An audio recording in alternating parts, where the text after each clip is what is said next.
आपका बहुत बहुत शुक्रिया। आप इस बहुत ही कम वक्त में आप आए। आज हमारे साथ पार्टी के मुख्य प्रवक्ता जनाब शक्ति यादव जी और पार्टी के प्रवक्ता हमारे एजाज अहमद साहब, अरुण यादव जी जो हमारे प्रवक्ता हैं, ये हमारे प्रवक्ता आरजू खान साहब हैं, मधु मंजरी जी हैं। तो सारे लोग आपके सामने मौजूद हैं। चूंकि जरूरत ये पड़ी कि जनता दल यूनाइटेड के प्रवक्ताओं ने तकरीबन 3-4 दिन पहले एक बहुत बड़ा झूठ बोला पार्टी कार्यालय में बैठ करके, और हद तो ये हो गई कि जब हमारे मीडिया के भाइयों ने उनसे कोई सवाल किया, एक भी सवाल का जवाब नहीं दिया। एक तो आपने संविधान का दुरुपयोग करके एक काला कानून लाने का काम किया। उसके बाद लगातार ऐसा झूठ बोल रहे हैं जिससे बिहार वासियों को, देशवासियों को गुमराह किया जा रहा है। उन्होंने ये कहा कि राष्ट्रीय जनता दल ने कोई अमेंडमेंट के लिए अपना कोई ये नहीं दिया था किसी भी तरह का, बिहार में हो या दिल्ली में हो। तो मैं ये बताना चाहता हूं, सबसे पहली बात, एक साजिश के तहत हमको रोका गया जेपीसी मेंबर बनने से। जेपीसी का जो गठन हुआ, वो उस गठन में, मैं उसके बाकी तथ्य में नहीं जाना चाहता, मैं शॉर्ट में आ रहा हूं। जेपीसी का जब गठन हुआ, उस गठन में जिसके पास 1 सदस्य थे, 2 थे, 3 थे, 4 थे, 5 थे, उनको भी डाला गया उस कमिटी में। लेकिन राष्ट्रीय जनता दल के पास दोनों सदन मिला करके 9 सदस्य हमारे हैं, लेकिन उनको सदस्य नहीं बनाया गया जेपीसी का। यह जानकर नहीं बनाया गया क्योंकि जानते हैं कि राष्ट्रीय जनता दल का क्या विचारधारा है। राष्ट्रीय जनता दल अगर जेपीसी में रहता तो शायद इस बिल को किसी भी हाल में पास नहीं होने देता, और जेपीसी के मेंबर की हैसियत से पुरजोर तरीके से हम इस बात को रखते। लेकिन फिर भी हमारी पार्टी ने दिल्ली में हमारे राज्यसभा सांसद मनोज झा जेपीसी की कमेटी में जाकर के वहां शामिल हुए, और शामिल हो करके उन्होंने अपनी बातों को बहुत मजबूती से रखा।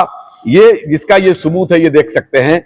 ये हमारे मनोज झा जी गए थे वहां, उन्होंने अपने सारी चीजों को उन्होंने रखा, जो हमारी पार्टी को जिन जिन बिंदु पर आपत्ति थी उन सारे बिंदुओं को उन्होंने रखा और मजबूती से रखा। और यही नहीं, पार्लियामेंट में जब बिल पेश हुआ रात के अंधेरे में, मनोज झा जी ने किस मजबूती से हमारी पार्टी के पक्ष को रखा है, वो देश ने देखा है, समाज ने देखा है। मुझे बहुत सफाई देने की जरूरत नहीं है। उसके बाद पटना में जब जेपीसी की मीटिंग हुई, तो राष्ट्रीय जनता दल की तरफ से मैं, कारी सोहेब एमएलसी, पार्टी की तरफ से मैं यहां शामिल हुआ और अपनी बातों को बहुत ही मजबूती से रखा। जिसका एक तो ये देख लीजिए, मेरा जेपीसी में ये नाम था, मैंने दिया ये कारी सोहेब, ये मेरा नाम है।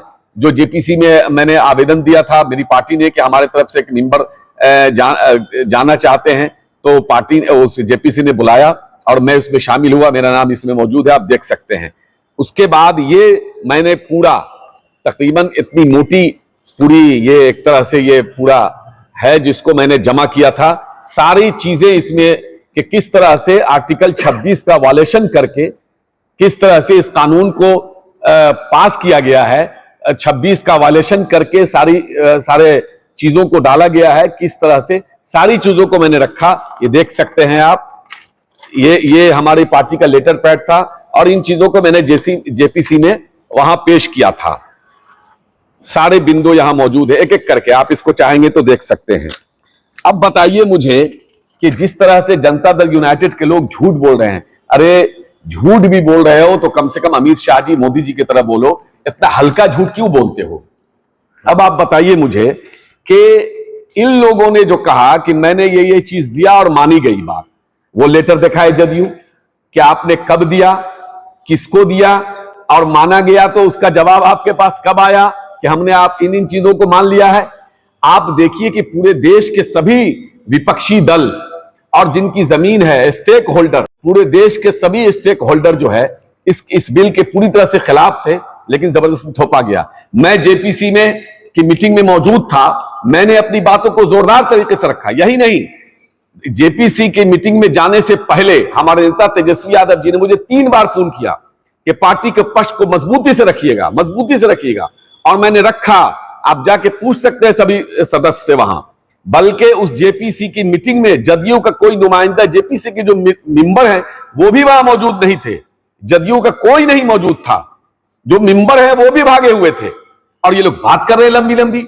मैंने अपनी बातों को मजबूती से रखा, बल्कि आप पता कर सकते हैं उस मीटिंग में जितने भी लोग थे उसमें सबसे ज्यादा मजबूत पक्ष राष्ट्रीय जनता दल ने रखा, और यही वजह है कि काफी हंगामा भी हो गया था। कई माननीय सदस्य खड़े होकर के हमारे राष्ट्रीय जनता दल के पक्ष में खड़े भी हुए और काफी हंगामा हुआ। वहां मीडिया के लोग या जो भी लोग बाहर रहे होंगे उनको पता है, और फिर बाहर निकल करके मैंने मीडिया को भी बयान दिया था।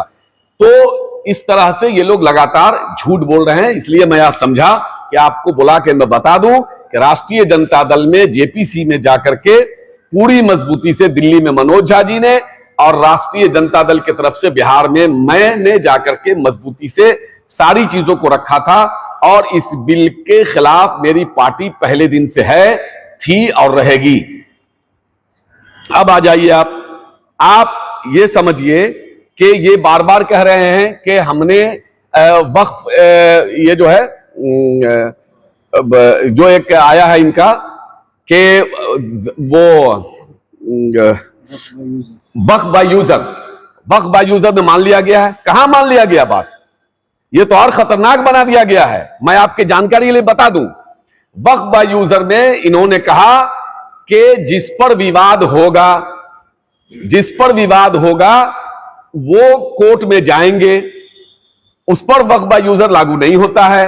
अब बताइए कि तकरीबन बिहार में कम से कम, मिनिमम की बात कर रहा हूं, 45 से 50 हजार कब्रिस्तान हैं, जिसमें से मात्र 9,000 कब्रिस्तान की घेराबंदी हुई है।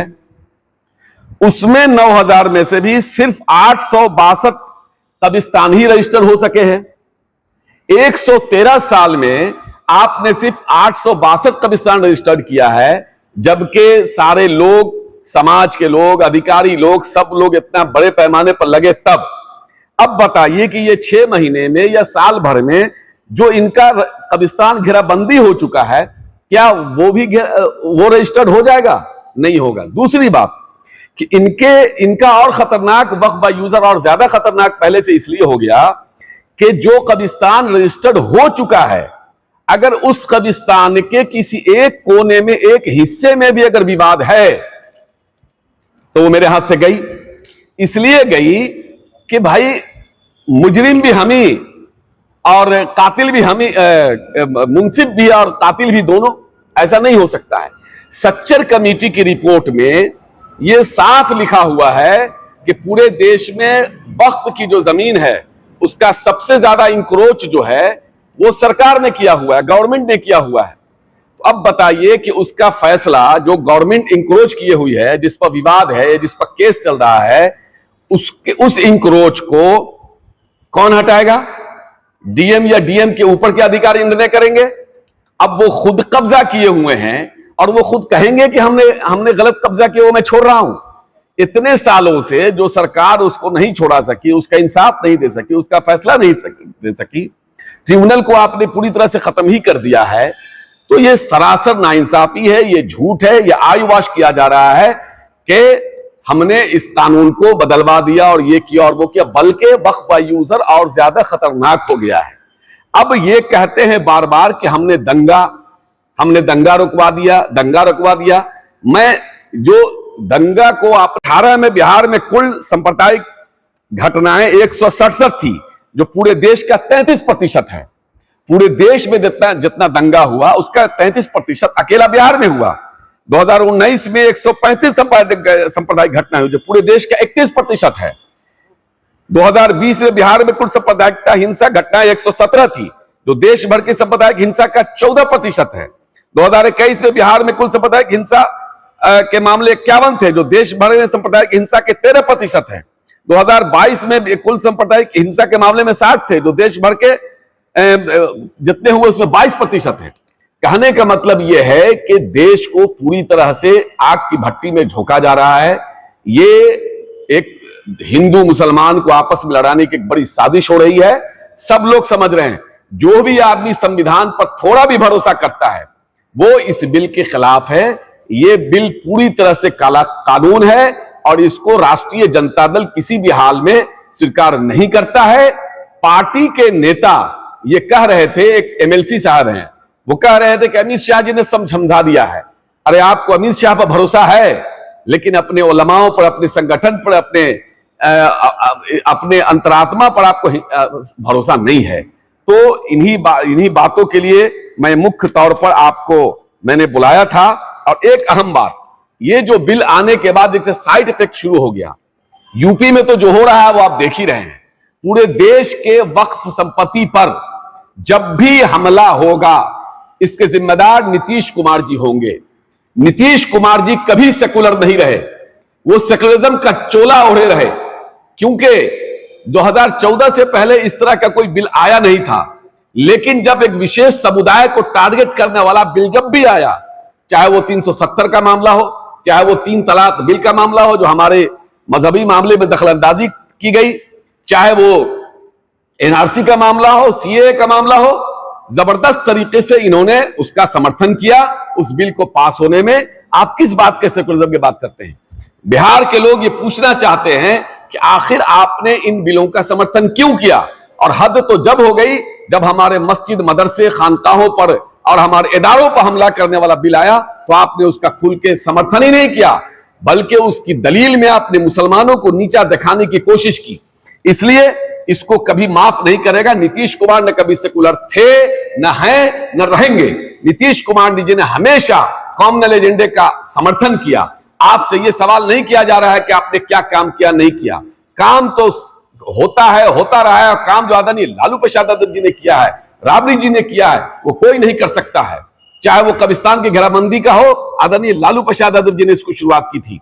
इसी तरह से चाहे वक्फ बोर्ड का मामला हो, चाहे वक्फ बोर्ड के जो कब्जा की हुई जमीन है, उस पर आदरणीय लालू प्रसाद यादव जी ने कहा था कि जितने भी डक बंगला हो या अगल बगल जो भी जो वक्फ की संपत्ति है, उस पर जो लोग कब्जा किए हुए हैं उनको छोड़ाना होगा, उन कब्जे से आजाद कराना होगा। तो आप देखिए मोतिहारी में, ये आप देख सकते हैं, पकड़िए, ये देखिए, ये मोतिहारी में किस तरह से एक वक्फ की जमीन को कब्जा करने के लिए अपराधी लोग पहुंचे। 2 तारीख को बिल पास होता है और 4 तारीख को अपराधी लोग मोतिहारी में उस वक्फ की जमीन पर कब्जा करने के लिए पहुंचे।